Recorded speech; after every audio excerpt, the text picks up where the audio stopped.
안녕하세요. 코인우먼입니다. 오늘은 2026년 6월 15일 월요일 오전 11시 51분경입니다.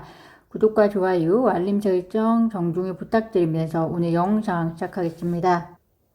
클래리티 법안이 7월 4일 법제화 불가능하다라는 기사가 나왔습니다. 7월 4일이 무슨 날인데 딱 집어서 7월 4일 법제화 불가능하다라는 기사가 나왔을까요? 그 이유는 7월 4일이 미국의 건국 기념일이었고, 그래서 7월 4일에 트럼프 대통령이 시장구조 법안에 대해서 설명을 할 수 있다면 매우 의미가 있겠죠. 그래서 친암호화폐 성향이나 또는 행정부 안에서는 7월 4일을 타겟으로 삼았던 겁니다. 개인적으로도 법제화 불가능하다라고 봅니다. 7월 4일에 법제화가 가능하다라는 것은 앞으로 남은 모든 절차가 그 전에 다 처리가 되어야 하는데요. 상원 전체 표결, 하원 전체 표결이라는 굵직한 절차가 여전히 남아 있습니다. 그 전에 법제화가 불가능하다라는 것이 제 개인적인 생각이, 해당 법안이 상원은행위원회 마크업 표결을 통과했을지라도 상원과 하원 전체에서 표결이 되려면 여전히 의원들의 의견 수렴과 그리고 60표 이상의 찬성표 획득이 필요한데, 이것이 하루아침에 일어날 수 있는 일은 아니죠.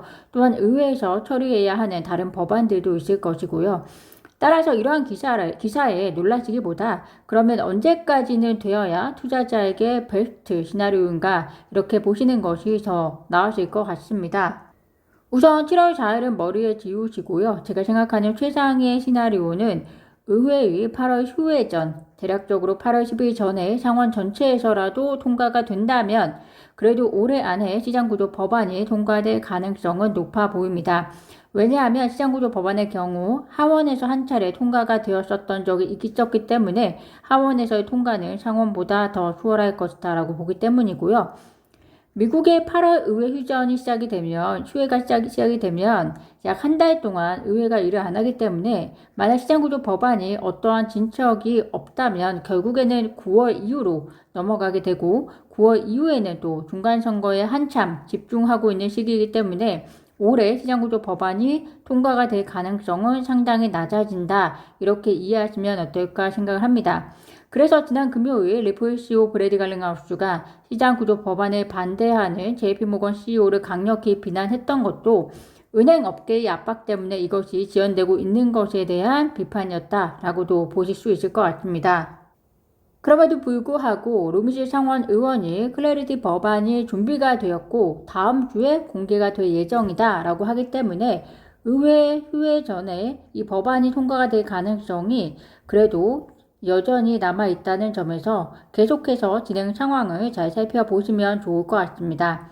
만약 시장구조 법안, 클래리티 법안이 통과가 되면 가장 큰 수혜를 받을 회사 중 하나가 리플이라는 점 아실 텐데요. 현재는 시장구조 법안이 통과가 안 된 상태죠. 이 상태에서 리플 CEO에 의하면 리플이 2026년 말에 10억 달러 정도의 매출로 마무리할 것으로 예상한다라고 밝혔다고 합니다.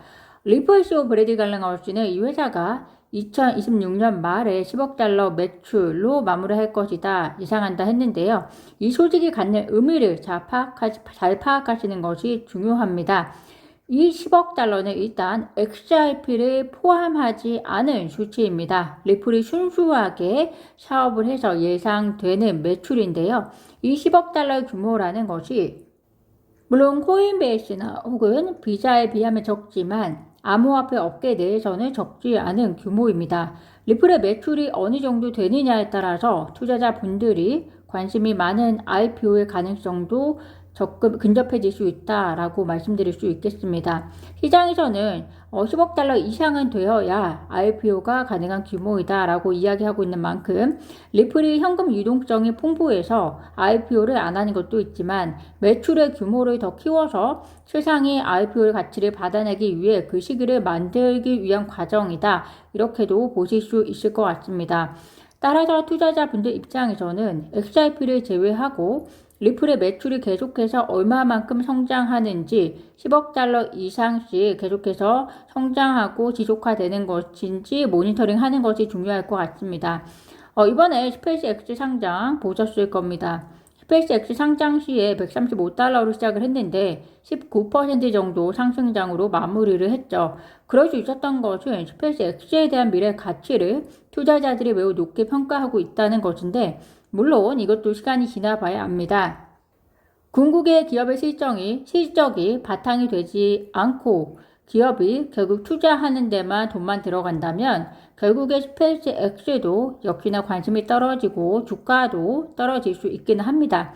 어쨌든 이런 맥락에서 보았을 때 리플이 IPO를 하는 것이 중요하긴 한데, 그 시점이라는 것이 영업이익이 어느 정도 받쳐주고 그리고 상장 이후에도 가치를 높게 평가해줄 근본이 준비가 되었을 때 상장을 해야 리플에게는 더 좋은 그림이 될 수 있다는 점, 그리고 상장을 한 이후에 투자를 하는 투자자에게도 그런 상황이 더 나올 수 있다는 점 참고 정도 해주시면 좋을 것 같습니다. 이번에 스페이스X 상장이 얼마나 인기가 있었는지 아실 겁니다. 많은 유동성 자금이 스페이스X로 몰리다 보니까 상대적으로 암호화폐 시장은 조금 더딘 상황이 펼쳐졌었는데요. 미래에셋도 그렇고 바이낸스나 바이비트들이 스페이스X 토큰화 주식 공급 물량을 확보하지 못해서 투자자들에게 전액 환불을 진행하고 또 추가 보상까지 제공하는 플랫폼도 있었다라는 소식도 전해졌는데, 리플의 IPO가 되면 궁극에 그런 인기가 있는 방향으로 갈 수 있으면 좋을 것 같습니다. 오늘 하이라이트 소식은 아마도 전쟁일 것 같습니다. 미국과 이란이 평화 합의에 도달했다라는 소식이 들려왔습니다. 호르무즈 해협 재개방 포함해서 14개의 평화 협정에 합의한 것으로 보이는데, 미국과 이란 양측에서 모두 발표했고요. 다만 구체적인 내용이 얼마나 일치가 되느냐, 즉 미국과 이란이 발표한 내용과 얼마나 일치가 되느냐는 좀 더 지켜봐야 하지 않을까 생각이 듭니다. 유가가 일단은 급락은 했지만 이제 휴전 이후에 얼마나 인플레이션이 내려오느냐, 그 부분에 대한 관심이 주목이 될 것 같습니다. 시장에서는 계속해서 휴전이 늦어지게 되면 높은 인플레이션이 고착화가 될까봐 상당히 우려가 있는 상태였습니다. 인플레이션이라는 것이 한번 올라가면 또 내려오는 데는 시간이 걸리기 때문인데요. 따라서 연준에서는 앞으로 이 인플레이션이 얼마만큼 어떤 속도로 내려오느냐 주목할 것 같습니다. 이번 주 18일에 있을 FOMC 금리 동결은 기정사실하지만 케빈 워시에 있어서는 데뷔전이죠. 다행스럽게 케빈 워시 데뷔 이전에 휴전에 대한 합의가 어느 정도 이루어져 있어서 FOMC 연설에 있어서 작게나마 케빈 워시가 부담이 덜해졌을 것 같습니다. 금리 인하하러 왔다가 금리 인상 필요성의 요구가 이야기되는 시점에 들어왔으니 얼마나 부담이 되었겠습니까? 케빈 워시에게도 또 투자 시장에게도 이번 휴전과 관련된 합의 소식이 매우 중요한 소식이었다라고 보시면 될 것 같고요. 암호화폐 시장 입장에서는 또 18일에 있을 케빈 워시의 연설을 통해서 케빈 워시가 이 전쟁으로 인한 인플레이션을 어떻게 바라보는지, 향후 통화 정책을 어떤 식으로 고려하는지에 대한 멘트가 어떻게 나올 거냐에 따라서 또 유동성과 관련이 있기 때문에 잘 깊이 있게 모니터링 해주시면 좋을 것 같습니다. 오늘 제가 준비한 소식은 여기까지입니다. 오늘도 영상 시청 진심으로 감사드리고요. 구독과 좋아요, 알림 설정은 코인우먼에게 큰 힘이 됩니다. 감사합니다.